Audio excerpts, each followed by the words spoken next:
Sir நான் 40 வருஷமா இந்த தொழில் இருக்கு சார். சின்ன வயசுல இருந்து ஒரு ஆசை. ஆசைன்னா பெரிய ஆசை, ஒரு பொருள் மேல. அதான் என் லைஃபோட டார்கெட்.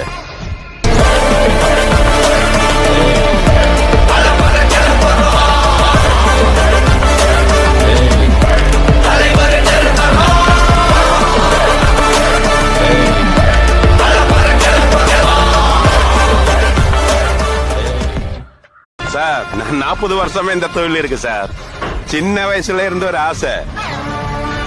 ஆசைன்னா பெரிய ஆசை, ஒரு பொருள் மேல. அதான் என் லைஃபோட டார்கெட்.